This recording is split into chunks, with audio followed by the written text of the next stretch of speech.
This is amazing. Okay, I promise I'm not nervous. This is absolutely incredible. Thank you so much for being here. Is anybody counting?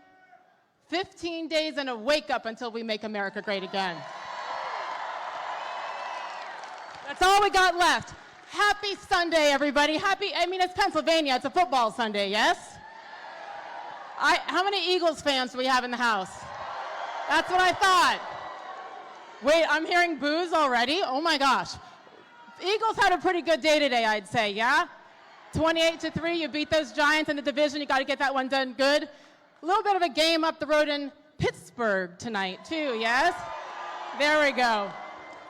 It's like 50-50 boos, depending on each team that I mentioned, right? I'm not sure if you knew about this, but after we're done with our little town hall here, somebody by the name of Donald J. Trump is heading, guess where? Pittsburgh. Steelers. Hey, what a day. You start off at a McDonald's, you come to a town hall, and then you end up with Sunday Night Football. That man has some energy. Okay, football Sunday, that's how Sundays always are in Pennsylvania. Don't worry, I'm not going to ignore you. I'm here. Hi. Also Sundays, it's Sunday. We went to church, right? Absolutely. The day of the Lord. Speaking of Sunday, for all of you Christians, all of you who believe in Jesus, believe that Jesus is Lord, you know what?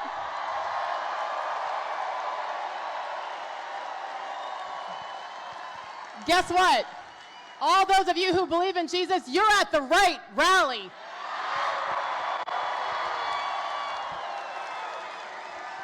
You're at the right place. We welcome everybody here. Pennsylvania absolutely does. For all you who believe, you know you're at the right place. Jesus, Muslims, atheists, Jews, everybody is welcome here. I know from personal experience, I'm going to tell you a quick story before we bring out the man of the hour. Personal experience that everybody is welcome. As the proud daughter of a black man whose parents and grandparents came from the islands, from Trinidad and Tobago and Barbados, a white mother, a white Irish Catholic mother whose parents and grandparents came from Ireland and Italy through Ellis Island. Guess what? They did it legally, and they came here.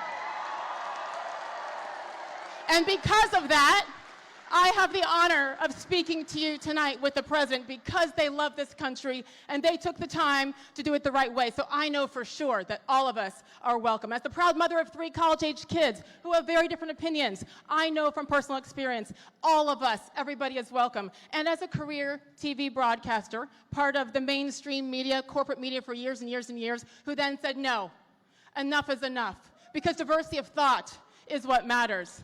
Everybody is welcome.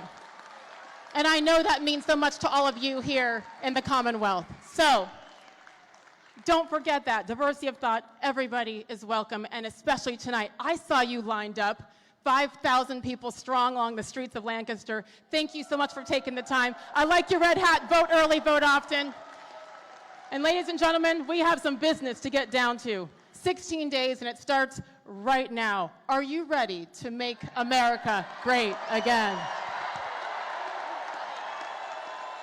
On that note, please help me welcome the 45th and soon to be the 47th President of the United States of America, Donald J.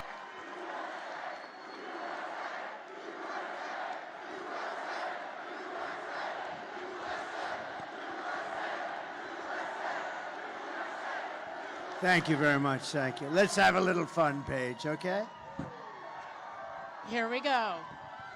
You may have a seat to make sure everybody can see. Thank you so much. Am I the only one that hears that song? And I see you crying in the front row, right? There's something about that song and something about where we are today as a country. I'm sorry, I didn't mean to call you out. She's beautiful. She's in tears. Thank you, darling.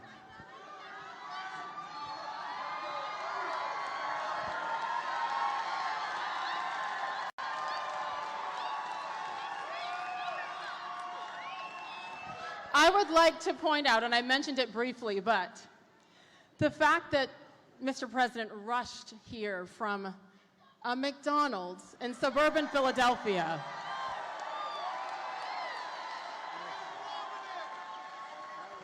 Okay, You were there for a full hour, flipping burgers, We the were fryer? there for a while, mostly fries. We didn't get into that.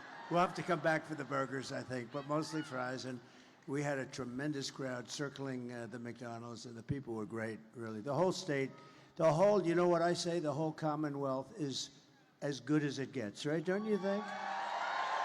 The whole Commonwealth. And I just want to thank everybody. I think we're going to do really well. We're way up in the polls. We want to keep it that way.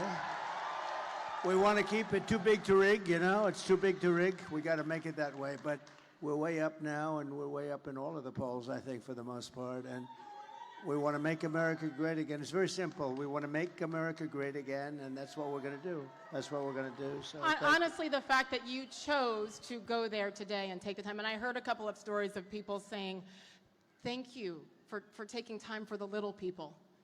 And your answer? To me, they're big people. I think everyone's, they're all the same, you know, but they said it was so successful. Honestly, the McDonald's just hit the rockets. I mean, you have to see everything. They said, sir, you don't have to do this stuff. I said, are you crazy? I'm not going to do this. They said, you can avoid this. Can you imagine that? I said, who's going to tell these people? I'm not telling. Hey, maybe we can make this more exciting than the McDonald's stuff. How about that? But there's no way I wasn't coming. I know this area very well, maybe better, and some of the greatest people. So it's great to have such a crowd. They have an overflow crowd. They have people outside trying to get in. And I was going to suggest, if anybody would like to give up your seat, anybody? One hand. I've never had anybody raise a hand saying yes. Anyway, thank you very much. Thank you very much. Not happening today, but I thank you so much for making that trek from outside of Philly and now here in Lancaster. And then you have a busy night because we got some football to watch in Pittsburgh. Stop, all you Eagles fans. We can cheer for the Steelers tonight as well. I want to just give you a quick rundown. I mean, this is going to be, you know, Mr. President, he is as organic as it gets, right? So we are going to go everywhere tonight on all different kinds of topics. You may notice there's no teleprompter. Not necessary. We don't need that here. I'm just saying.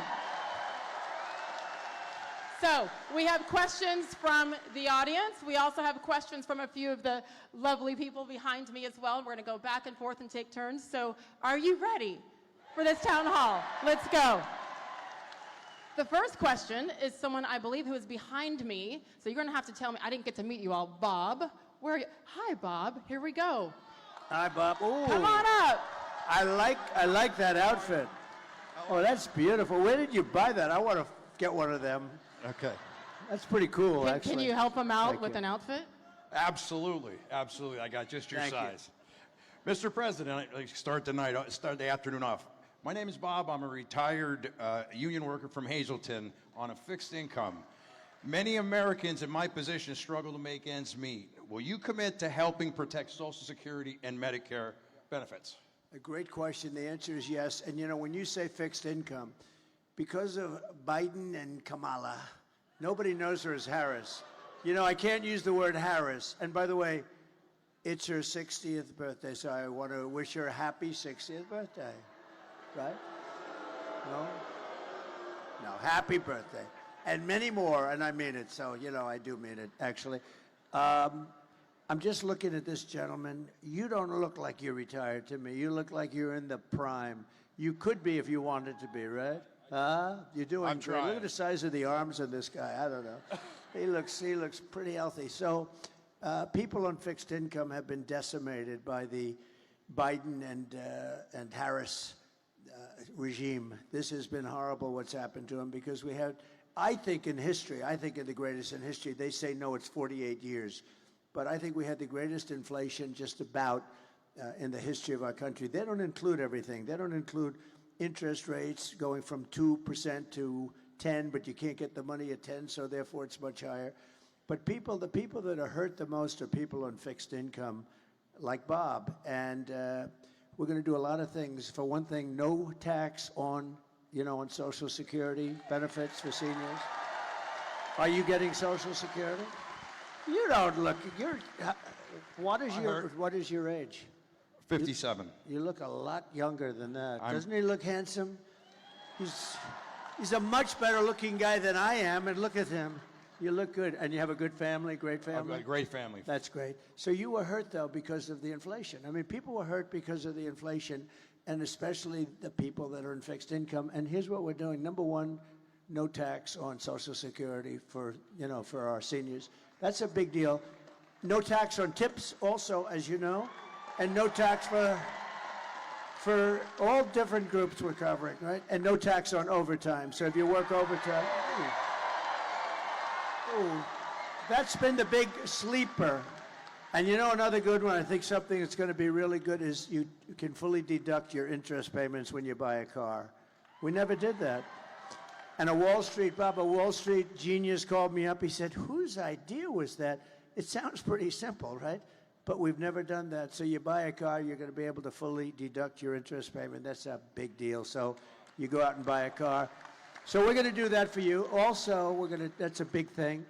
Also, very importantly, we're just going to make the economy better. Do you plan on working a little bit in terms of part-time jobs or any of that? Yes, sir, I still do. But one of the biggest things we're going to do is the economy is going to get good, but we have more liquid gold. You know, this is what caused the inflation. We had the best, we were energy independent. First time, I think, ever. We're energy independent, and now we're getting oil from Venezuela. We're getting tar from Venezuela because it comes out as tar. We have to heat the hell out of it. And it's done. There's only one place in the whole world that can do it, and that's in Houston, Texas. So for the environmental people, that stuff is going up in smoke in our territory, and we have the best, cleanest, the most oil and gas of any country in the world, including Saudi Arabia, including Russia, all of them. And we're going to be using it. But here's the thing. We will get your energy bill, everybody in the audience, including businesses, down by 50% from 1 year from when we take office. And when that happens, everything else is going to follow. You know, so Sage, it was energy that caused, Bob, it was energy that caused the problem.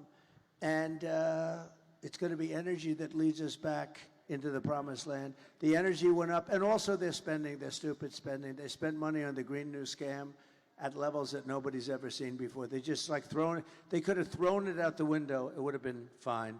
So, and thank you for doing this. This is great to have you. I've seen so many great stories about this woman. She's a brave woman, a great woman. Beautiful, too, but I'm not allowed to say that. That could be the end of your political... You know, if you say that a woman is beautiful today, don't be a politician. It is the end of your political career. But she's beautiful. So thank you for doing this. Thank you. Thank you. And what I love about what you said there is not just the promises, which, by the way, who was the first person to talk about not taxing tips? I'm just saying. Yes, you were the first. In fact, they've never said it again. She made it like a couple of months later. She said, and by the way, there won't be. Well, in the meantime, they're passing legislation that makes it very hard for people to skip or will, ruin their lives a little bit. A waitress, I was in my building in Las Vegas, and a waitress came over to me and said, hi. I said, how you doing? The government is killing me. They're after me all the time about tips and all this. And I said, well, that's very interesting. And she said, there shouldn't be a tax on tips. I said, that's an interesting idea. This is my consultant. This is a good waitress. She was great. And I said, that's an idea. I thought about it for about 15 minutes, and I said, what a good idea. But, they then came out like a month or two later. They made the statement. They got blown away because by that time, they're not going to be able to do it. They're not going to do it. Just like he was going to do the educational thing, with the debt. With debt, you borrow money to go to college, and they were going to just write it off. He's been talking about it for 3 years. It's totally dead. They won't get anything passed. We're going to get it all passed. We're going to get it done very, very quickly. So those things. But from your standpoint, Bob, the Social Security is a big deal. So we'll take care of you. And okay. I love the fact that Mr. Trump said within the amount of time. You said, give us a year. Go fast. So it's not just a promise. It's, okay, give us a year to get this done. So thank you. That is huge for all Americans. I have to say that that's right, you said 15 days. That's right. It's hard to believe. 15 days until we get to be great again, right? But we have, look, what they did is terrible because this guy won the nomination. He got 14 million votes. I'm not a fan. but he got 14 million votes, many more votes than anybody else. He had 22 people running. Kamala was running too, and she was the first one to drop out. Shockingly, he picked her to run, which, you know, I think he wished he had that decision to do over again. And they took it away from him. They took the presidency away. This is the first time in the history of our country, I mean, it was taken away like you take candy from a baby. And I don't use the word, you know, there are a lot of words to describe it. It's a coup and so they took the presidency of the United States away from him. And honestly, they shouldn't be doing it. And, you know, they keep talking about a threat to democracy. They're a threat to democracy, and she's a threat to democracy. What they did is a terrible thing. And just to finish, I believe that Joe Biden likes me more than he likes Kamala. And who would think that?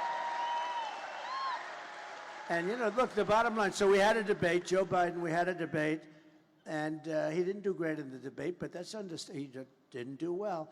And his poll numbers went down, but that's okay because you come back from that stuff. And what happened is incredible. Nancy Pelosi, crazy Nancy, went in, and Schumer and all these guys went in. They said, we're taking it away.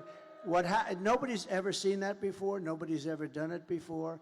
And it should never happen again. It was a terrible thing. I will say that. I think at the end of the day, all anyone wants, even if your man or woman doesn't win the race, win the competition, is just for it to be done fairly. That's all that people want. I agree. Here we go, 15 days and counting. We were talking momentarily here about taxes and no taxes on tips, et cetera, and I believe our first question from the audience is on that topic as well. Where's the microphone? Right here. Hello. Here we go. Hello, Mr. President. Hello. My name is Suki. We've actually met before. Uh-oh. I have the tattoo. Here we go. I have the Here we tattoo, go. the portrait tattoo on my leg. We met September 14th in Jim Worthington. Oh, good. He's a good man. That's yeah, right. and I have your portrait on my leg every single day. I get to show everyone. Ooh. I love and All honor right, there's you. our story for the day. Go ahead Here with we your go. question. Okay, Mr. Go ahead. President, again, Thank my you. name is Suki. I have worked as a server bartender. I am a mom of 4 boys. My oldest is headed to medical school. My oldest son is a professional boxer, and 2 of my boys are MMA fighters. Wow. Ooh. That means she's got those good fighting genes. That's what it means. Wow. Are they good? Are they pretty good? How are they doing? He's all over TV. Wow. Wow. That's great. I am a proud mom. Most of my income comes from tips. Making ends meet in the economy is hard. Can you tell us your plan to lower taxes for working Americans like myself? Well, number one, we're going to make the economy much better. I mean, that's bigger than anything we can do is make the economy better. We're not going to let foreign countries come in and steal our businesses, our jobs, and everything else, which has been happening for years. And I must tell you, and I always tell them, why didn't you do something? When we were there, I did a lot about that. We had the greatest economy in the history of our country. We had the strongest border in the history of our country. I don't know if they have the chart, because this is such a different forum from from making a speech or doing a rally, but we have a chart that's an amazing chart. In fact, it's probably my favorite chart of all time. Because I wouldn't be here without that chart. And oh, good. We wouldn't be here. We definitely wouldn't be. But if you take a look, see the arrow on the bottom? That arrow is my final day in office, and we had the lowest illegal immigration that we've had, I guess, probably in history, certainly in recorded history. And it was going lower. And we were going to let people in. We want to have people come in, but they have to come in legally. We have to know they love our country. They can. That's right. We don't want people coming in that were up for murder. And not only up for murder, convicted. We have 13,099 convicted murderers that were released into our country from the prison systems, penitentiaries in other countries. And the last count was 180 countries when you think of it. And we just can't let that happen. We also, drug dealers, gang members, everybody. And if you look at Venezuela, if you look at a lot of these countries where they came from, they opened up their prisons and they allowed the people to come out. And honestly, I would have done the same thing about it. It's called open borders. They heard we were open. They took them out. Thank you. Oh, it's so cute. Look at her. She's very politically wise at that young age, right? Both. These are young kids, and everybody's liking politics nowadays. Well, we better win, or they're not going to like it too much, I can tell you, right? They're not going to like it. So we can't let that happen. We're going to make our economy great, and you're going to really come along with it. And all of those other things that I talked about, including no taxes on tips, all of that's going to be just something very special for you. That'll be a great thing. Thank you. And tell your boys to do great. I'll be watching, okay? Ethan Mercado, look out for him. Okay, we'll be watching. We'll be watching. President Trump. Thank you. I love you. Congratulations. Thank you. Thank you, Suki. And I think that is something that has not been talked about enough. We will get there a little bit later in this town hall as well, but the effects on the economy because of the open border. Yes, safety, but also the financial drain in every aspect. So we'll get into that a little bit more I have as to well. tell you that, you know, if you look at the polls, they'll tell you that the biggest thing is the economy. Second thing is the border, but, you know, I think this is bigger than the economy. I think when you talk about the economy, I think you have to include inflation in the economy, because the inflation's the worst we've ever had. I think it's just absolutely, you know, in the old days, they used to call inflation a country buster. You go back hundreds of years, Germany had big inflation. It was destroyed. Other countries were destroyed by inflation. With all of that, I think what's happening at our border, where they're allowing millions of people to come into our country every year, totally unchecked and unvetted, coming from prisons and mental institutions and coming in as terrorists. We have the highest level of terrorism, highest level of terrorists that we've ever had. We've never had this many terrorists come in. We had 1 year where and I don't even believe this myself, the Border Patrol made these charts, and in 1 year, in 2019, I guess it was, they had 0 were allowed. Now, I think it's probably wrong. It must have been some, but 0. They put it down as 0. And this was not from me. This was from them. And the following year, it was 11. And now we have thousands of terrorists coming into our country. And nothing good can happen with that. Nothing good is going to come out of that. So I really think it's a big part of the economy, too. But I think the number one threat that we have, and I actually think the thing that people are going to be voting on most, is what's happening on our southern and but our southern border. And I think it's the number one thing that people want to talk about. Yes, I totally agree. And we love that chart, too. I love we that love chart. that chart, too. I sleep with it. I kiss it when I go to bed. That's a great visual, Mr. President. Let's keep it going on the topic of safety. Our next question is also from the audience here. His name is Chris. Chris, yell out. Where are you? Here we go. Same spot as Suki. Hi. Hi, Chris. Hi, Mr. President. Thank you for coming to Lancaster. As the Lancaster County Sheriff, I'm committed to upholding public safety and reducing crime in our community by working closely with local law enforcement and other partners. How does your plan for law and order in your next term support local sheriffs, like myself, to ensure we have the resources needed to protect our communities? Great question. Are you the current sheriff? I am. Yes, Wow, yes, sir. very good. Wow, that's pretty good. You look like it. That's pretty good. Can I, real quickly, this is a statistic that I know you know, Chris. In the Commonwealth, 49 of 67 county sheriffs have endorsed Donald J. Trump. I was one of them. And the rest are coming because nobody's endorsing. We have the endorsement of almost every law enforcement agency group in the country, so it's good. They have none. I don't think they have any. So thank you very much. I'll give you an answer to that. So we have to protect our law enforcement. We have to indemnify them against the bad things. You know, if you do your job well, oftentimes they go after you. They want your house. They want your pension. They want to fire you. They want to. We can't have that. We have great people, and we have people that have to be given back their authority and their respect because our cities are blowing up.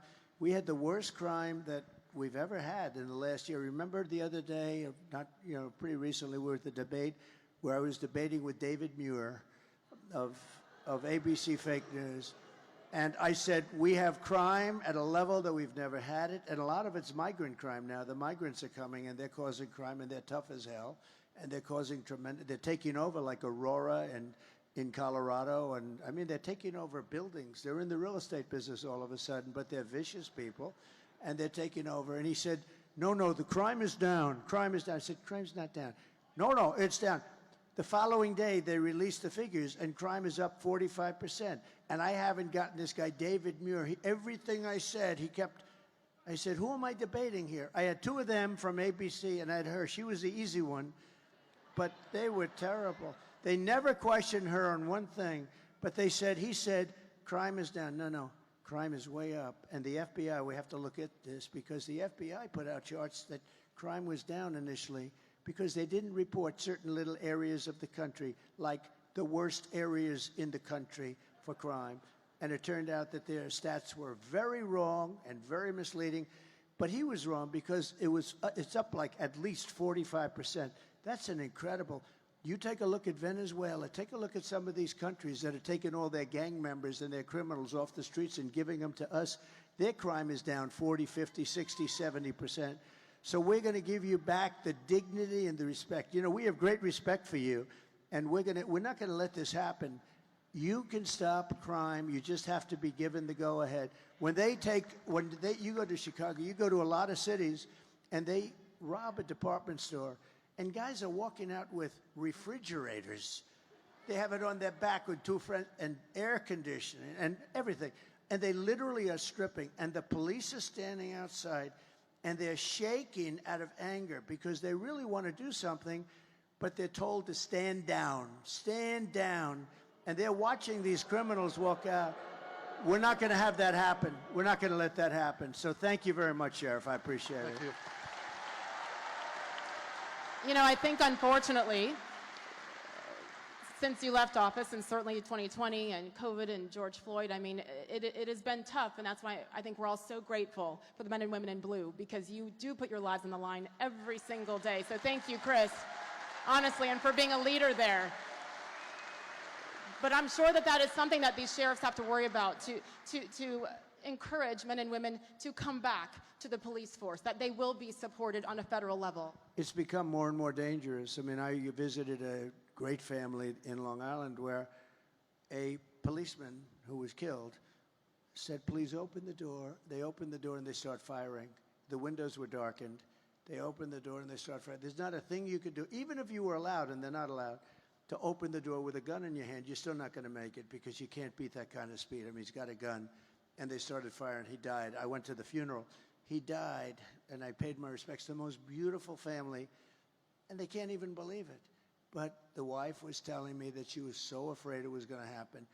And things are happening today. It's a very dangerous profession. Of course, being president is a very dangerous profession also.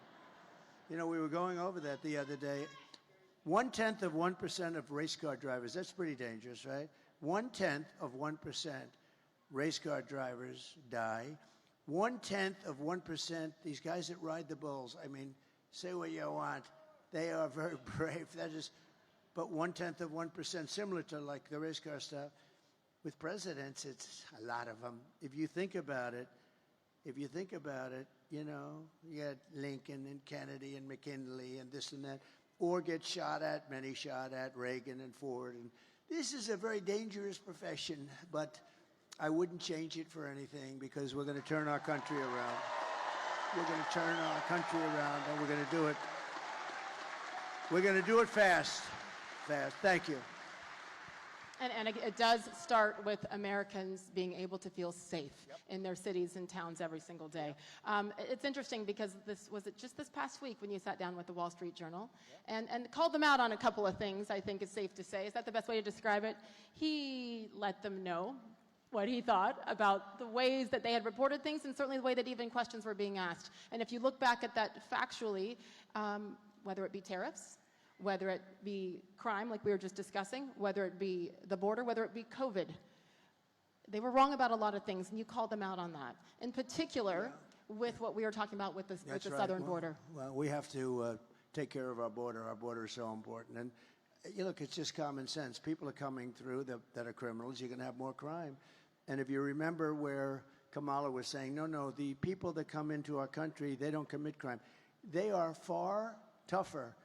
The one thing nice, our criminals look like very nice people by comparison. These people are vicious. The level, you just take a look at some of these gangs that are coming in. So our criminals look much nicer than they used to. That's the only thing we can say, but that's not much. The Wall Street Journal was interested. I had like a 2.5-hour meeting with them, and it was a great meeting. I respect the Wall Street Journal a lot, and we had with the editorial board, and they actually wrote a beautiful story about it, but the one thing they said that was great, we've watched this guy for 20 years. The one thing we know is that he's got no cognitive problem. I have no cognitive. She may have a cognitive problem, but there's no cognitive problem. It was nice that they actually said that. They said, you know, if anyone has any questions, we were grilling this guy for 2 hours or 2.5 hours. Got no cognitive. In fact, if anything, he's maybe better. I don't even know if I like this. Maybe he's better than he was 20 years ago. So anyway, no, and I actually called for a cognitive test for all people wanting to run for president. I think not based on age. You know, some of the greatest leaders in the world, and I'm not 80, and I'm not that close to 80, but in the Biden case, he's 81 or 82. And, you know, that's okay because I know people that are unbelievably successful. By the way, a man who's very successful is Rupert Murdoch, and he's 93 or 94. He was at a meeting that I had the following day, and he's sharp as you can be. I mean, he's the same guy that I've known for 25, 30 years. He's sharp, and he's in his 90s.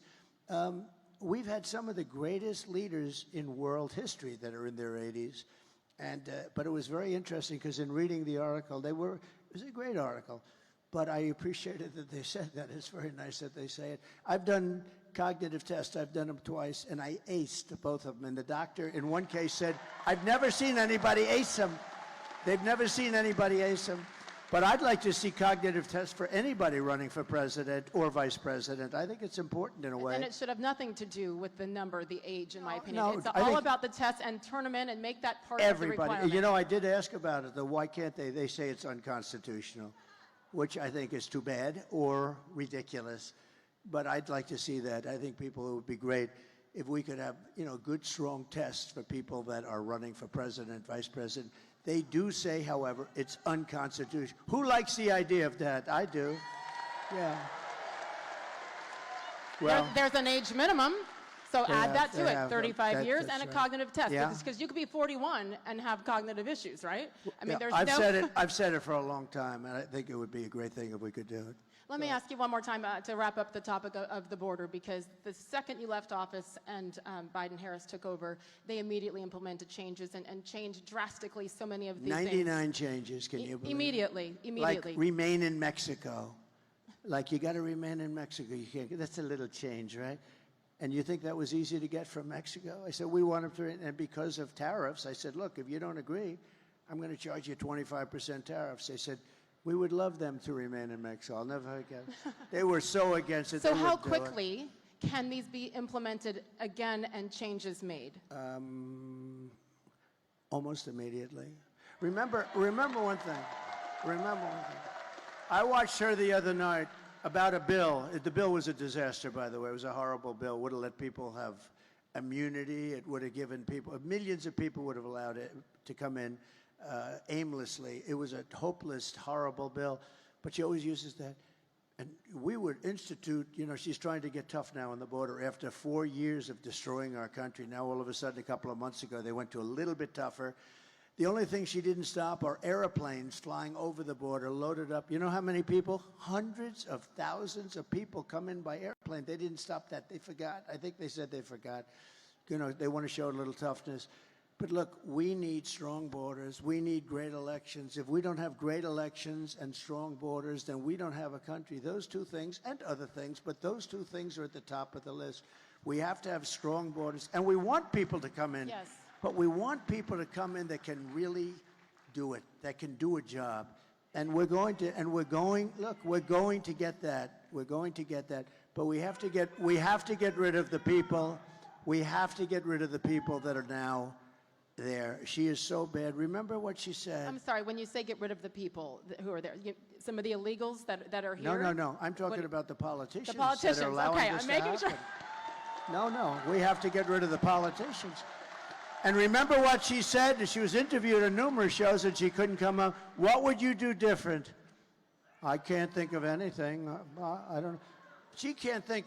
Do you know that 325,000, now think of a stadium, a big stadium be filled up many times, 325,000 children are dead or missing under there.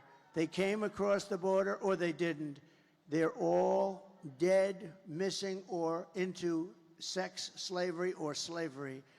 325, many of them are dead. I'm sure many of them are dead. Probably their parents will never see their parents. Like any parent, they want to see them. They get kidnapped, they get taken. 300, and they come through an open border. They're missing or dead, or they're in slavery. 325,000. Think of that. Think of what that means. The numbers, like unheard of. And remember, what would you do different? Nothing. I wouldn't do anything different. So immediately she's disqualified because he's the worst president in our history. She's the worst vice president in our history. And to think that, you know, she's running for president is pretty ridiculous. I feel like you all will agree with me that this is no one here or in this country that I speak to, and you speak to a lot more people than I do, is anti-immigration. It's about doing it the right way. And now we sit here, and I know you hear this everywhere you go, Mr. President, where you hear people saying, send them back, send them back. That process is not easy. No, but we obviously cannot even take care of the tax-paying Americans in this country. Yeah. So when you hear send them back, and some should be sent back based on a quote-unquote resume, what is that process like? So let me just tell you, again, it gets down to the sheriff and local police. They know everybody in town. They know their names, their middle names. They have serial numbers. They've got everything. They know everything. They know all about these horrible criminals coming in from Venezuela, coming in from Colombia. They know everyone. Local police. The local police will work with others. And look, from a practical standpoint, it's very tough because there'll be one woman with two beautiful children who gets brought back, and there'll be tears, and the Times and all these crazy newspapers will do stories about one person when you're, you know, so it's a very difficult thing. But we start with the murderers. We know who they are. We don't know everything about them because they've been let in without being vetted. But we start with the murderers. Nobody wants to have murders. These are people that some were getting the death penalty. They were going to be executed in their own. Some killed more than 5 people. Some killed more than 2 people. One killed like 9 or 10 people. We want them out. We start with them. We start with the drug dealers. We start with the people that are causing, oh, by the way, you start also with the terrorists. You got to get them out. And then we start figuring out what the hell we're going to do, because what they've done to our country, what they have done, and I'll tell you who is affected most, the black population, the Hispanic population, because their jobs are being lost. People that had jobs for years are losing their job now to people that came into our country illegally. So that's a really, and they're starting to see it. You know, the black population over the last short period of time, their numbers, their unemployment numbers have just skyrocketed. The reason is people coming into the country illegally are taking their jobs. So, and I'll tell you what's going to be affected very much are going to be unions. But you're going to see things happening that are just, it's just too much. In one town in Ohio, a town of, think of this, a town of 52,000 people, they put 32,000 illegal migrants in this town, right? 32,000 illegal migrants into a 52,000 people town. In Aurora, they have people that are running in and walking down the streets carrying weapons. And the landlord to the building is saying, I don't know what I'm going to do here. They're collecting the rent in the building for themselves. I mean, and this is happening all over. This is happening all over the country. You know, we mentioned a few different places, and a lot of mayors don't want to talk about it because it's bad for the reputation of the state and the town or the city that they're in. But look at New York, what's happened. Look at Chicago. Look at Los Angeles, what's happening. Our country's being destroyed by incompetent politicians. And, you know, all they have to do, remember this, when they say a bill, she always said the bill wasn't passed because the Senate wouldn't want to go against Trump. He called. It had nothing to do with me. The bill was no good. But listen, all the president has to do is she gets to the White House, wakes him up. They call because if it's after 4 o'clock, he sleeps after 4 o'clock. Get him the hell down to the Oval Office and say, President, sign the bill. All he has to do is say, the borders are closed. Tell that to the Great Border Patrol. The borders are closed, and those borders, that's what I did. I didn't have a bill. I had the best border maybe ever. I didn't have a bill. I just said, close the borders now. And they were closed. You don't need a bill for that. They have been saying that for years now, that they needed to get it approved in Congress and all You of don't that, need but a you bill. don't I need didn't it. have a bill. I didn't Yeah, have you a didn't bill. have- I you said, didn't have close the borders. You know, my father used to tell me when, like, we'd hire some guy and, sir, could I have a letter of authorization that I got this job? And my father always used to say to me, you know, son, every time they need a letter, they never work out to be any good. The guys that don't need a letter, those are the ones that you want. Because when they ask for a letter, that means they don't have it. This guy, so what happens is you call up the head of the Border Patrol, you call up the group, and you say, effective immediately, the borders are closed, and they close up. And that's what I had. I didn't have a bill. I closed up the borders. And the billions of dollars that are being spent across the country to pay for the education, the health care, the rent, the insurance for illegal aliens can go to Americans, can go It's billions. to minorities, can be spent on veterans who are on the streets homeless. So I have hope, and we're going to hold you to this. But you know, it's not financially feasible or sustainable for us to be paying for hundreds, not for hundreds, for millions and millions of people. It's estimated now that the real number is over 21 million people in 3.5. 21 million people came into this country. Many of them are seriously bad people. And that's why the graphic is the best I was graphic wondering who ever. that was. It's the fake news. No, these guys are great. These are the photographers. When they take good pictures, I like them. When they take bad pictures of me, I don't like them. They usually turn out to be not so nice, but that's okay. Here's a man. Pulitzer Prize, Doug. Pulitzer Prize. It's the only thing good about the New York Times is Doug. Pulitzer Prize, everybody. Pretty good. He's good. He's a good guy. They're all good guys. Very talented guys. Good. Yes, we pay extra close attention to any movement up near the I was stage wondering these who's days, coming don't we? in. I was looking. I was getting ready. Put up your dukes. Here we go. Here we go. Again, yes. Back to the audience. Where is Paul for a question? Good I got to evening, get to Mr. work. President. He's behind me. Hello, Paul. All right, Paul, let's go. Hi. You ready? Hey, to kind of talk a little more about the border. My name is Paul, and I served in the United States Army and the Pennsylvania Army National Guard. Thank you.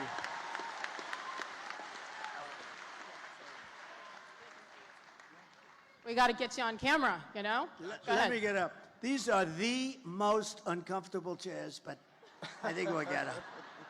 There is no chair like that chair. I'm so glad you said it. How are you? Nice to see you, man. Very That's nice to great. meet you, Go ahead, President. please. Sir, right now, members of the National Guard are mobilized because of the crisis at the border. How soon will the wall get finished if you're elected? So the wall, we built hundreds of miles of wall, more than I said I was going to be doing. And again, I had a hard time with Congress on the wall. I took it out of the military because we rebuilt the military. We had a lot of money in the military. We took out billions because I considered it an invasion of our country. It was very easy. And we then got sued by Nancy, crazy Nancy, and all the Democrats, and we got sued 11 different times. We won all the suits. It was brutal, but we were sued a lot. And we got hundreds of miles of wall built. And then I said, let's add some more. And one of the reasons we did have the great success is because I got the wall built. I was building wall at levels that nobody had ever seen.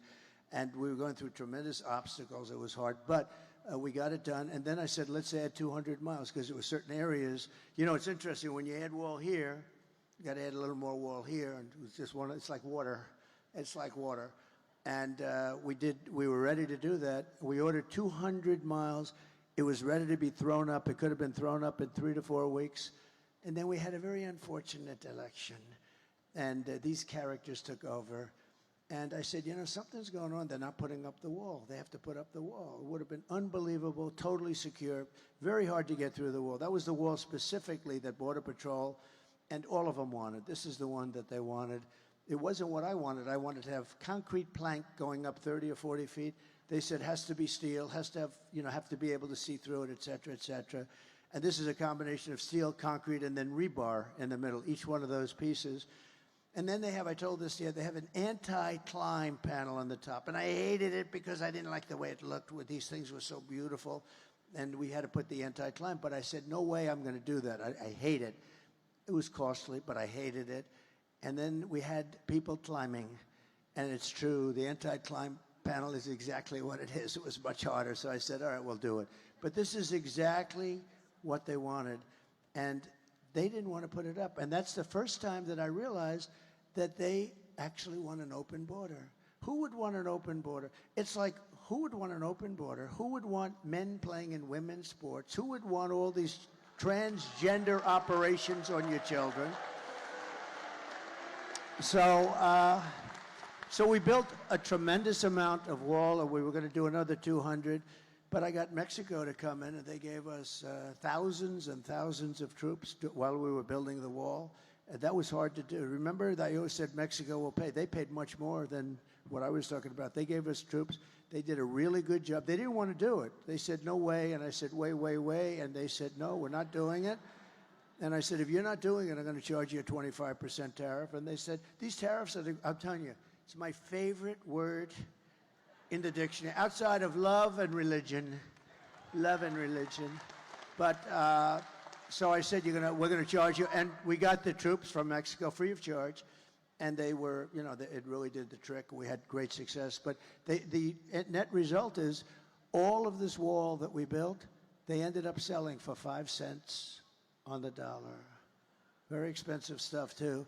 Not all of it, but a lot of it. And Texas wanted to use it. Arizona wanted to use it. And the federal government wouldn't sell it to them.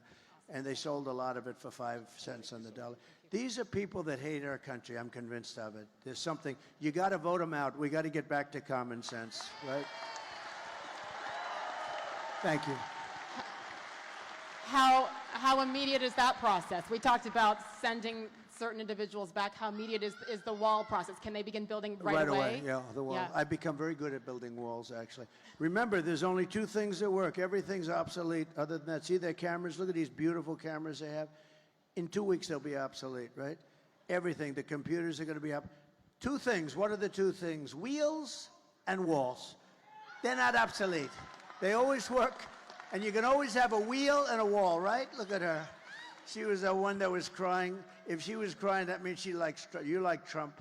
Look, oh, she's crying again. She's crying again. Here we go. Stand up. Stand up. Show everybody. Oh. Very nice. Thank you, sweetheart. Are your friends as passionate as you? Yes. Well, oh boy, I'm glad they have those good seats. Thank you, darling. Appreciate it. Thank you. We call these, don't we call these happy tears? These are happy Those tears, are of course. tears Yes. that are happy tears. Okay, let's keep it going. Olivia, I'm not sure, is Olivia in the audience or is Olivia on stage? Hello, Olivia. Come join us. You get to stand in the middle here. Go right ahead. Good evening, Mr. President. My name is Olivia, and I'm a first-time voter from Stevens and a college student. Based on the inflation and weak job market, it seems like a big stretch that I'll ever be able to own a home. What is your plan to help bring down inflation and make life more affordable for Americans like me who are just starting off? And a home is a big deal, right? Yeah. You know, you can't have the American dream because I'm giving the American dream. I gave up so much during that 4-year period. We had the greatest economy. We had the greatest everything, and people were back to a thing called the American dream. I'm so glad you used the term. We're going to get interest rates way down.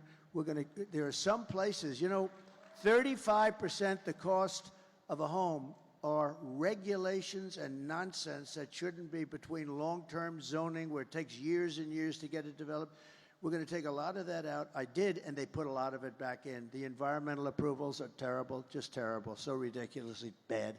And we're going to get it taken care of. We'll bring down the cost. The biggest thing with 2 things: make the economy good so you get a lot of money, right? Make the economy good. And the other thing is interest rates. We're going to get interest rates. Right now, you can't get money. Even if you had a good job, you're paying 10%, you're paying 11, 12%, and you can't get it. When I was president, it was 2.2% interest, and now, and the money was all over the place, and now you can't get the money. So we're going to make sure that you can get the money. And who's going to occupy that house with you? Right Right now, it's just me. But a beautiful family eventually, right? Huh? I'll bet. Thank you, darling. Thank you. Thank you, Olivia. How about that first-time voter, Olivia? Great. Gets to ask the president a question. You go, girl. Good job. Let's keep it up. Right? Where's Ty? Ty, hello. Come on up here, too. Right in the middle. I like that. You like that, everybody? Should I do it? Should I do it? What do you think? Should I grow one of The this just goatee? She said yes. Why not? Come on. Thank you very much. Looks good. Good evening, Mr. President. We'd like to first thank you for being here and taking questions from us. The people of Carbon County would like to thank you for your service and commitment for making America great again. My name is Ty. I'm a small business owner. I've seen the detrimental effects of Kamala on the war on coal and rising energy costs. When you were president, the average price for gas around here was about $2.50. Today at the Wawa on the corner, it was $3.34. That difference over 4 years adds up. What is your plan to help businesses like myself, especially with the cost of energy? So we actually had, and the big thing is going to be the cost of energy. Energy is so big, it's so like amorphous, it's all over the place. If you make donuts, it's a stove and the truck to bring them to wherever they're being delivered. The biggest thing is energy with this, with what you're talking about. We're going to get that way down. And our price per gallon was actually, we had it down to $1.87 a gallon. And we had actually the $3.50 was up to, that you had mentioned, that was up to $4, $5, and $6. And it was heading up again. And then they went back quickly. You know, they ended my energy policy and they were getting killed. And they went back to it. What they don't say is that they went back to it. You know, they said, we're getting killed here. The day after the election, if they won this election, they're going to go to a no fossil fuel deal. You're going to have all electric, and you're going to say, oh, I can't go far.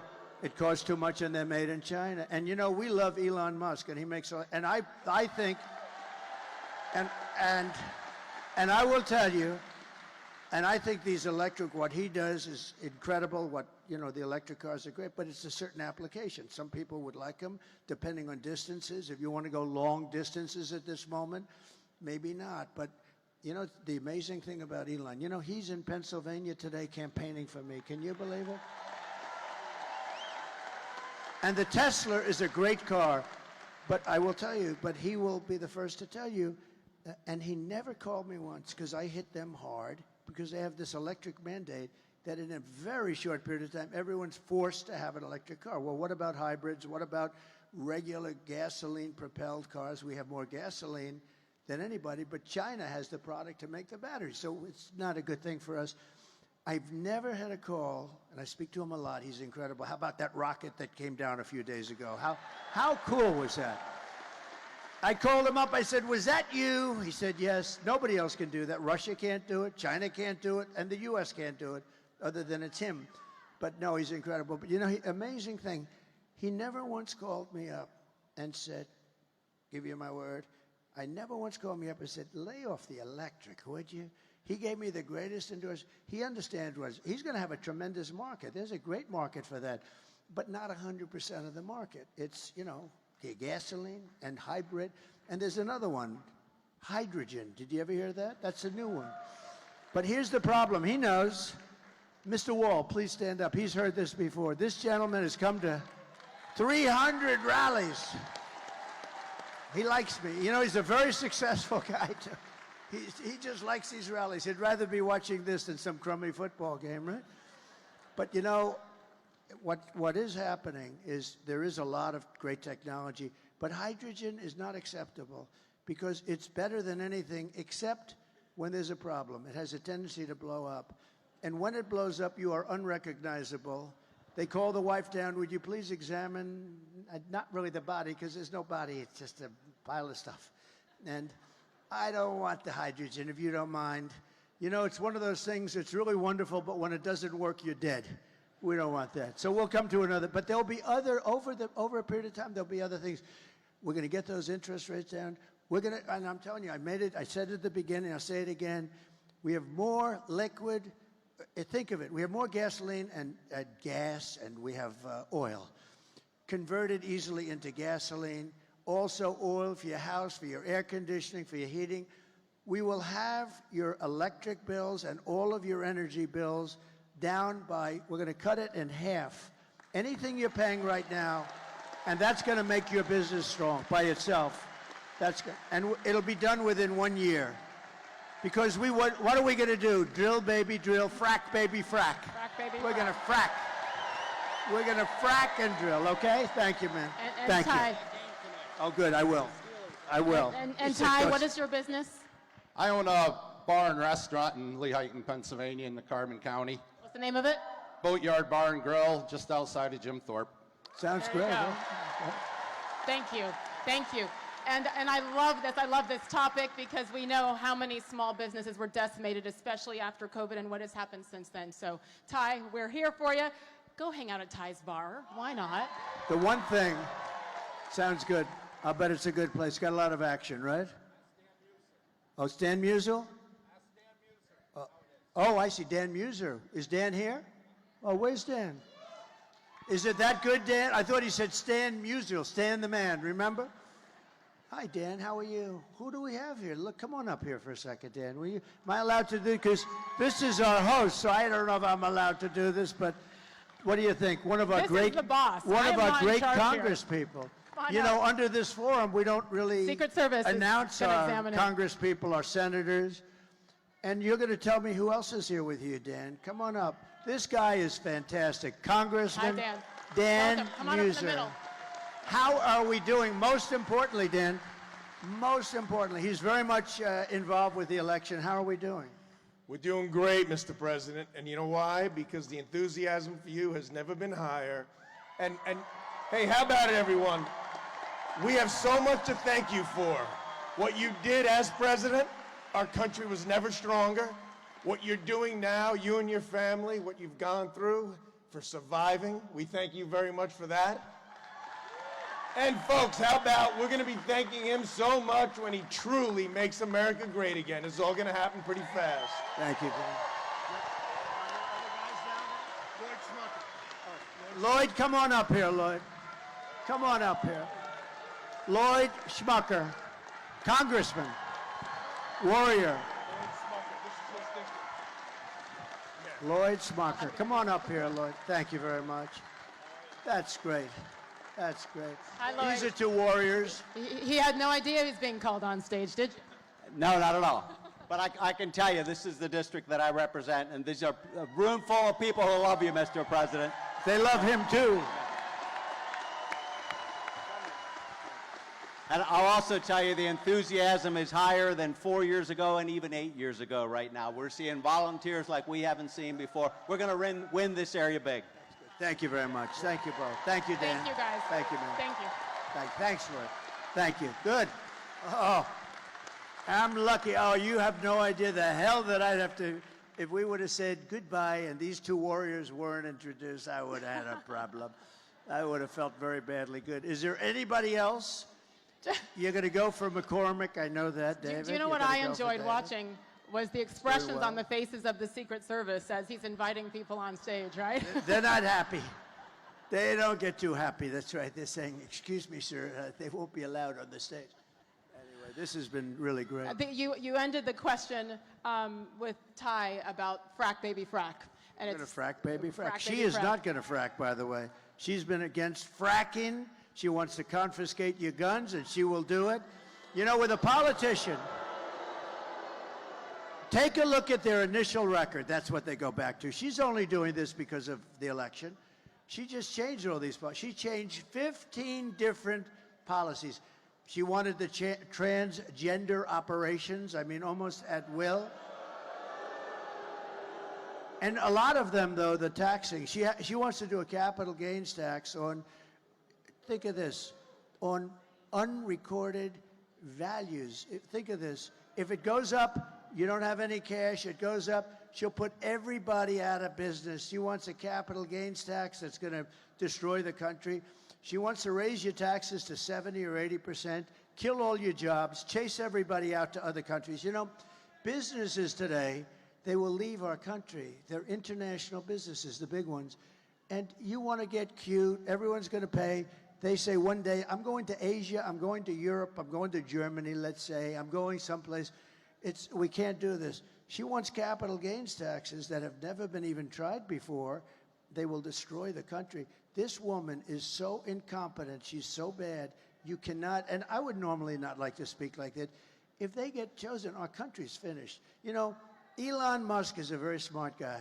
You got to see his endorsement. He said, if this election isn't won by Donald Trump, our country is essentially finished. That's a hell of a statement for him to make. And he's a totally brilliant guy. This guy's got so much.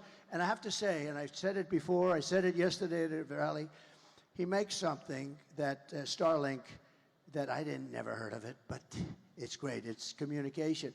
North Carolina, Georgia had some areas that were not, basically it's communication. It's a communication system. But especially North Carolina is the job that it was just totally demolished. They had no communications. People were dying. The federal government failed, worse than Katrina. They did nothing. The White House, her and Biden did nothing. And they needed to get Starlink. They said, do you know Elon Musk? I said, I do. What? Because I was there. They said, is there a way we could get Starlink? So I called him up, and he had that to them so fast. It was unbelievable. And you can't get it. The congressmen know this. And so I just want to thank Elon Musk. But when you look at his endorsement, where he endorsed me, I mean, he's not going around all over Pennsylvania day and night, day and night. It's like he's running. He just feels that our nation, if it doesn't win this election, the nation is not going to survive.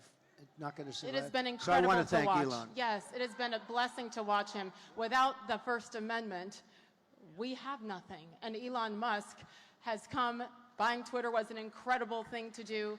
And I think all of us are so grateful for him appreciating what America was founded upon. I will say about the fracking, to wrap that part up, fortunately, we do have something called videotape. And in 2019 and several times since Kamala Harris has said she would ban fracking, and now we come back and a lot of flip-flopping on that. So just like with the border, when I asked timing and how quickly, we're in the Keystone State. We're in the Commonwealth of Pennsylvania, fracking. I mean, this is a gold Do you want to put up, here. do we have one of those fracking statements that she made? Because here, you know, we put it up sometimes, but Pennsylvania specifically. Yes. It's about fracking. Can they put that fracking tape up if they could do it? I don't know if they can do it. This is a different forum. But if they can, put up the frack. I'm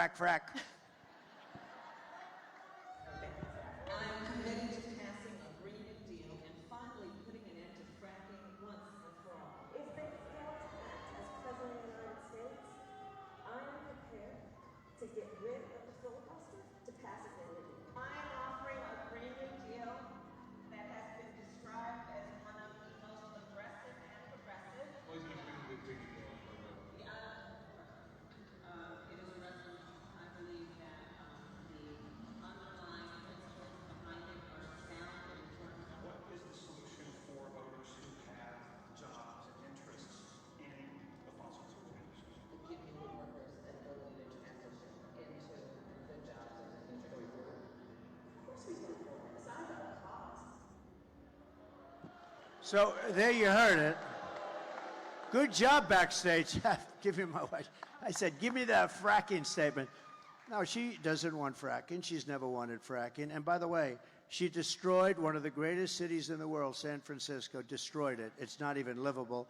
She destroyed it, and she destroyed, along with Gavin Newsom. Have you heard of him? Terrible, one of the worst governors. He'll go down as one of the worst governors in history, Gavin Newsom. But the two of them destroyed California. How do you destroy California? The ocean, the temperature, everything is, it's like the perfect place. They're destroying it. They had more people leave it, think of it, than come in. First time, I think, ever. It's an incredible place, and they have virtually destroyed it. And she's not going to, she will not destroy, we're not going to let her destroy America. That's all there is to Fracking. it. How soon, how quickly, how much in Pennsylvania? Well, we have to go. You know, what you're doing is fracking, but you can do much more. You can do double and triple what you're doing right now. You're restricted by so many different things that they put on. So we're going to let them frack, like a duck. Frack. You can do 3 times what you're doing now and even 4 times and you can do it. And it won't have any impact on you. It's not going to have any impact. So we can, and tremendous money. You can lower your taxes for the state. Great for the country. But you're in a state that has tremendous, capability that you wouldn't even think. You don't think of Pennsylvania. When you think of Pennsylvania as a commonwealth and having to do with fracking, 20 years ago, you wouldn't have thought. But now it's your biggest, most important thing. It's the Commonwealth of Pennsylvania produces 500,000 energy jobs. They'd be wiped out. They'd be wiped out. So they can actually do a lot more if they wanted to, if they were allowed. I will allow them to do a lot more. We're going to get your energy bills down at a level that you haven't seen before. It's going to make a big difference. And here we go. We have time for one final question. Sarah, come on up, girlfriend. Hi, Sarah. Hi. Nice to have you here. Good evening, Mr. President. My name is Sarah. I'm a veteran, U.S. Marine veteran, and great. And I'm a Purple Heart recipient. Wait. They didn't hear this part. This is very important. Please say it again, Sarah. I'm a U.S. Marine veteran and a Purple Heart recipient of Lehigh County, Pennsylvania.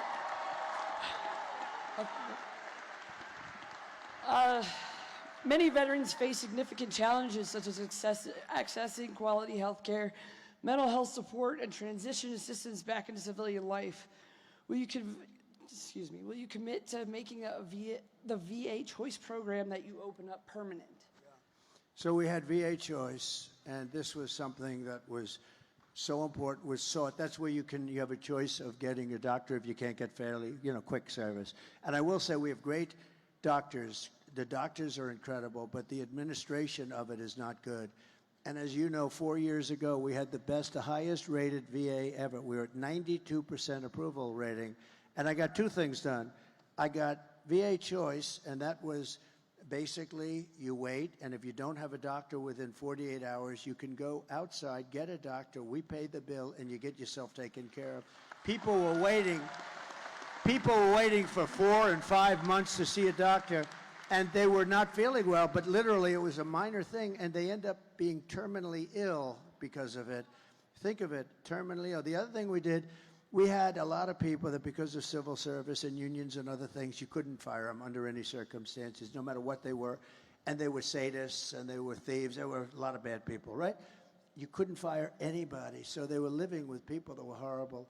And these were both authorized by Congress. One was 52 years, they couldn't get it. The other was 58 years.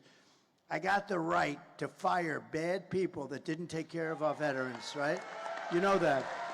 And we fired 9,000 people and replaced them with great people, with loving people. And those 2 things, and we had a 92% approval rating, and it's never been even close to that. Now, here's the bad news. They're very rapidly breaking the system up. They've hired a lot of the people back that were terrible and that we fired. They're one of the problems. It's just unbelievable. And they don't know, you know why? Because they don't know what the hell they're doing. And the other thing is they're slowly getting rid of choice, so that they're making it so tough that you almost can't use it. We were actually saving money on choice because you save, a doctor would fix them up and get them back and beautiful. Instead, they were getting sicker, sicker, and sicker, and many of them became terminal. You know, I did one other thing, I have to say, right to try. That's where you have a right to try medicines that won't be approved for another 4 or 5 years. They've been trying for 50 years, more than that, to get it approved. And, the insurance companies didn't want it, the country didn't want it, nobody wanted it. The doctors didn't want it because they didn't want to be sued. And I said, here's what we're going to do. I sat down in a room with all of them, the labs. I said, we're going to make a deal. They're going to sign a document saying they're not going to hold anybody liable, and we're going to get the right to try. And nobody really wanted to do it, but we did it. I forced it on them. We have saved thousands and thousands of lives. And even the labs now, and the doctors like it, because we're finding out that, some of these things are incredible. They're taking people that were terminally ill, and they're getting better. Some of them are getting totally better. And we've saved thousands and thousands of lives. It sounds so simple. I love the name, Right to Try. People used to go to Asia, they'd go to Europe, they'd go all over the world looking for a cure, or they had no money and they couldn't do that, they'd go home and they'd just die. Now they sign a simple document, and we're using space-age things that won't be approved for another few years by the FDA, and we moved that time up, but they won't be approved for a little while. You know, you have to go through a very extensive testing. But if people are willing to sign that, we have saved so many thousands of lives. So I think you understand. But we're going to go back to choice very rapidly. Immediately, we're going back to choice. And we're also going to get rid of the bad people that don't love you. Okay?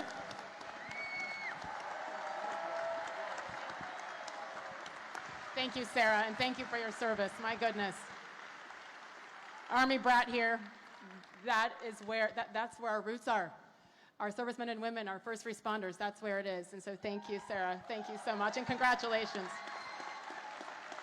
I want to wrap up on this, if I could. I had the opportunity a few months ago to talk to your lovely daughter-in-law, Laura Trump, on my show. She is incredible. She's an incredible woman. She is obviously so committed to bringing you back to where you belong. She's an incredible mother. I've been traveling with her a lot lately, and she's amazing. And one of the things we talked about on my show was the why with you, because you have a lot of other things you could be doing right now. Your bank account looks pretty good. You have a few golf courses around the country. You have a few buildings here and there. You had 4 incredible years. You have grandchildren. You have another one on the way. Congratulations to your daughter, Tiffany. One of my favorite moments with you was watching the RNC and watching your daughter, your granddaughter, 17 years old, on the stage, and what that must have felt like for you. So there's so much that you have, and then you come out here, and you just said it's such a dangerous job, and you choose to continue to do this when you don't have to. It's safer, it's cheaper, all of the things to not do what you're doing today. Why? Why? So, thank you. Thank you.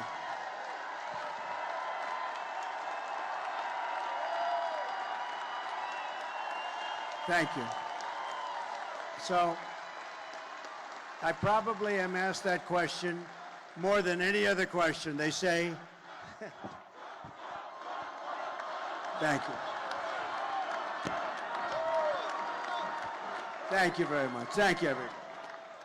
I think I'm asked that question maybe like, why do you do this? Or if you had it to do again, sort of a similar question, would you do it over? And the answer to that is so easy and so emphatic, yes. But the reason is, I was saying to, in a sort of kidding fashion the other night at a rally with these great rallies, and I was saying, I didn't have to be here. I was in the middle of a little bit of a rough area, and I loved every minute of it. We had, I think, 28,000 people. We had 101,000 people in Butler, you know that. We had 107,000 people in California the other day. And I said, here's the story. I could be anywhere I want. I could be on the finest beaches having that sun go over that very white skin that hasn't seen sun in years. I could be hit in the face with beautiful waves of salt and beautiful salt water. I could be wherever I want, and I have great properties all over. Or I could be here with you people, and you know what? I would rather be here with you than any other thing that I can do, because you have a lot of people that are rich or wealthy, and they can do what they want to do. But we're doing something that's unique. This is the greatest movement of all time. We're going to turn our country around. Our country is really, it's a failing nation. I don't care what you say. I mean, we're laughed at all over the world by other leaders. 4 years ago, we were respected by everybody. China, Russia. Russia would have never gone into Ukraine. Israel would have never been attacked on October 7th. We would have never had the most embarrassing moment in the history of our country, which is, you saw what happened in Afghanistan, the Taliban. We would have never had, think of it, we would have never had Afghanistan. We were getting out, but we were going to get out with dignity and strength, and we're going to keep the big air base Bagram because it's 1 hour away. Spent billions and billions of dollars, just about the biggest, most powerful, longest runways in the world. We gave it to China. They gave it to China. China's now operating. We were 1 hour away from where China makes its nuclear weapons. We gave it up.